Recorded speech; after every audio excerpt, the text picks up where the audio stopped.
Recently, I published an article on LinkedIn about the rise of modern farmhouse and exactly what modern farmhouse is. So here in Los Angeles, if you've gone and you are pretty much in the valley and seen new builds, you'll notice they all look the same. They're white houses with pitched roofs and they incorporate some similar elements, modern farmhouse. So I did an article about that, and then in my newsletter, I did a newsletter specifically about how you could adapt some of the elements of modern farmhouse into unit turnovers if you have an apartment unit that you recently got vacant and you want to rehab it and turn it over. So in this video, I'm going to talk about unit turnovers in general and some of the tips that I have for landlords who recently have a vacant unit and are looking to rehab it. You want some sort of guidance as to what is the most efficient way to rehab a unit given the budget. So to get right into it, when you have a unit rehab, the most important thing is that you're rehabbing it with the intended tenant in mind. So if you have an apartment building in a specific area, you're going to want to do your research and look at what other apartments are leasing for in the area and compare those ones to what your unit is. So if they're a 1-bedroom or 2-bedroom, 1 bath, 2 bath, you want to look at that and you want to see what those apartments look like, because most of them, when most vacancies come up for releasing, they've been rehabbed in some degree. So most of them cosmetically. So when you do like a unit rehab, a unit turnover is a common phrase. Some owners say unit flips, etc., etc. You're doing it to basically relet it with all of these amenities that are going to attract tenants. So definitely define who it is that you're trying to market to and keep aware of what other people, which are your competitors, other landlords, what features and amenities they're marketing and what their units are looking at. The next thing is, when you are buying materials for these units, you want to keep in mind that the materials that you're using are going to have high traffic and high usage. An apartment there tends to be more usage because you tend to have more people living, typically a smaller space. In apartments, people have roommates, sometimes they have kids.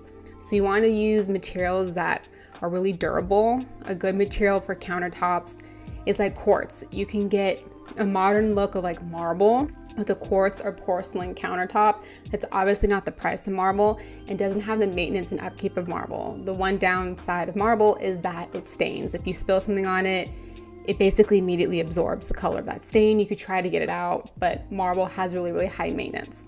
Another thing is using materials like laminate flooring that's waterproof. Flooring, like hardwood flooring, is really nice. Carpet's not my favorite, but people like it. But the issue with those two is that if you spill things, one, carpet stains and gets gross and smells, and then two, wood warps. So if, let's say you spill something and maybe someone didn't know they spilled like water, which is a clear liquid you can't see, or they spill it and they don't get to it right away, it tends to warp the floor. The great thing about linoleum, like engineered wood, is you can usually pop out that piece and replace it, and you don't have to replace the whole floor. And then you can always have, like when you buy it, you can have extras, and so you're not worried about replacing flooring with a different flooring later on that doesn't match.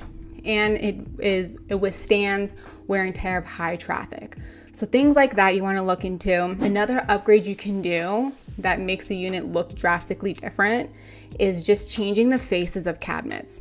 So like a lot of apartments, they were built in the 50s and 60s, so the cabinetry itself is actually pretty decent.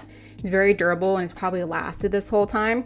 If you don't want to go through the expense of tearing out all the cabinets in like the kitchen or the bathrooms, but you want to still kind of get a more modern look, you can reface the cabinet doors or replace the doors with different doors. Usually a flat cut, like a flat face door or shaker. People love and hate shaker. Shaker's pretty easy.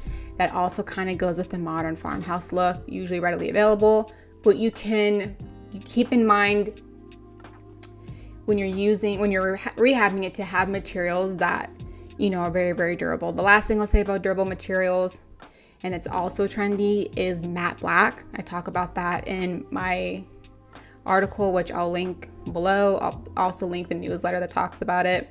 But matte black doesn't really show fingerprints and is very trendy, and people love matte black. If you've noticed on cars, like for instance, Tesla replaced pretty much all the chrome with matte black for environmental reasons, but also because that was kind of the trend. Matte black, I think, is here to stay for quite a while. Always look for quality over quantity.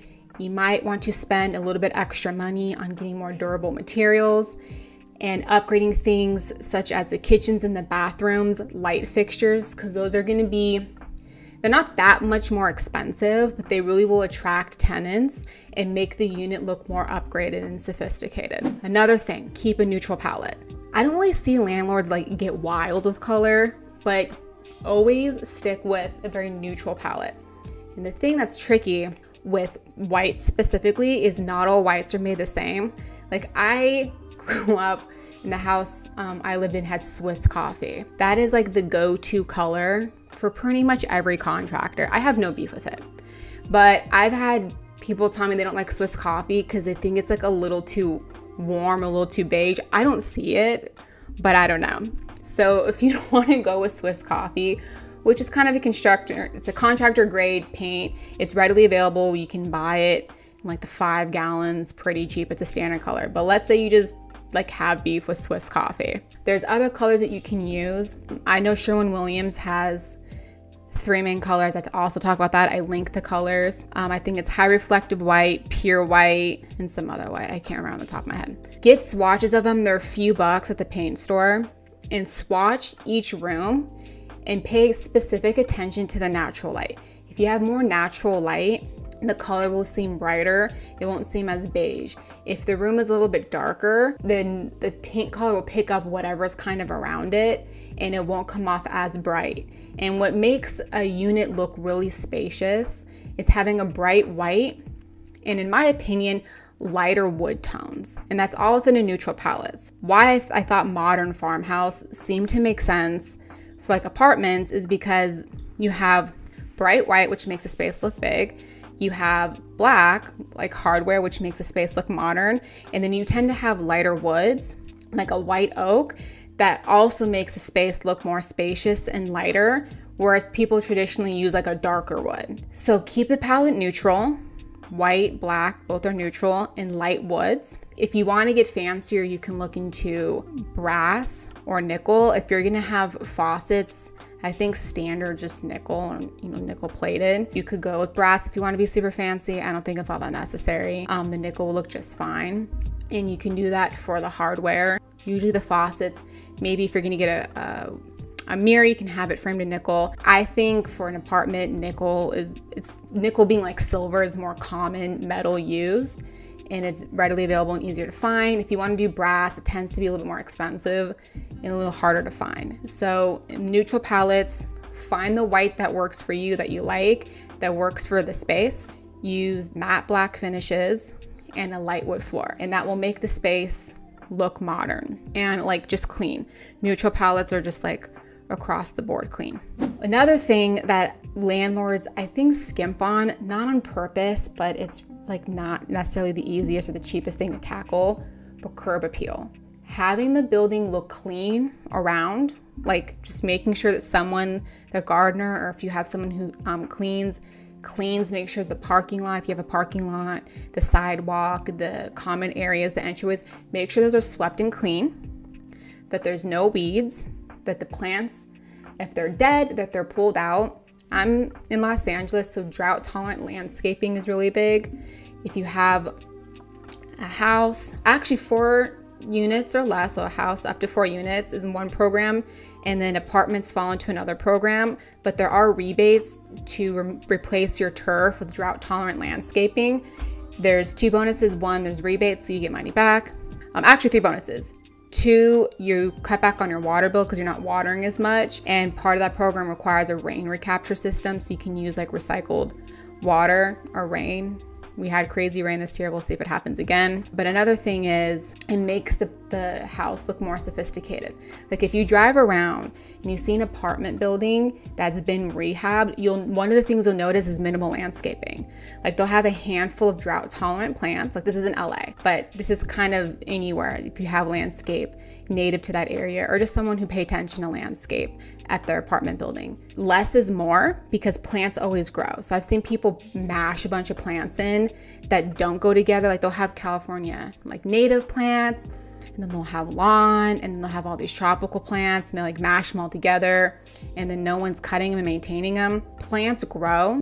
And so whenever you plant something, you leave room so that it grows out. Overgrowth is not attractive. As much as like it sounds nitpicky for me to say, if you have a landscaper, it might be worthwhile to have them trim back a lot of plants, maybe take out plants, replace your landscaping with more environmentally friendly plants, environmentally friendly being like maybe more native to where you're at, and painting the exterior. I can't really get too heavily into that because that's like very specific to the architecture of the building, but paint can go a long way. It's also not the cheapest thing to do. I completely understand, but maybe just power washing the building. Like that sounds wild, but just power washing, you'd be surprised how much dirt is just on buildings. And so that adds to the curb appeal of the property. And so when someone comes to look at it and they see, oh wow, like it's maintained outside, it gives a completely different tone and feel to the property and gives like that prospective tenant that much more excitement when they go look at the actual unit. The last thing is budget wisely. You typically, there's handymen, there's contractors that also do this. You yourself, if you're a property owner, you might sub out different portions of the work to rehab a unit. So once you get a vacant unit, you'll probably go in and assess there needs to be paint, the cabinets might need to be worked on, maybe you need to put new hardware, you need to do new flooring. There's associations that you can join, and they usually have some sort of vendor list, or as modern day you can Google, but you might want to get multiple bids and bid out each part. Or if you have a handyman that's capable of doing a lot of these things, you want to budget out how much time it's going to take, how much the materials are going to cost, and how much the labor is going to cost. And part of the budget is also the lead time of how much it's going to take to flip the unit, and then how long it's going to take to lease it. So what the average leasing is. Some of that data you can get from online, from other ads that you can see, like other apartments in the area that look similar to what you're doing, how long they've been on there.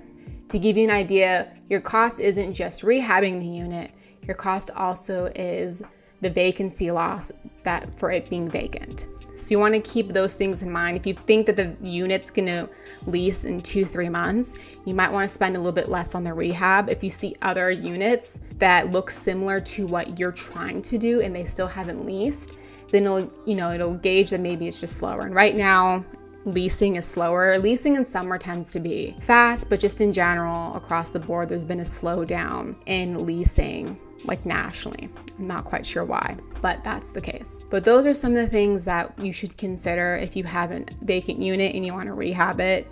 I definitely recommend you read the article that I linked below. Visually kind of shows you what I'm trying to explain. And even though like the longer article I wrote talks about modern family houses, it's definitely something that you can look at and you can apply in some form to apartments. If you liked this video specifically, you might like the video I did on value add. So what that means when you are looking to buy a property or you've seen that on some sort of listing, that video talks about that in more detail. You can also subscribe to my newsletter where I talk about a lot of property management things in real estate. I send it every Sunday. Thanks for checking in, and I will see you in the next one.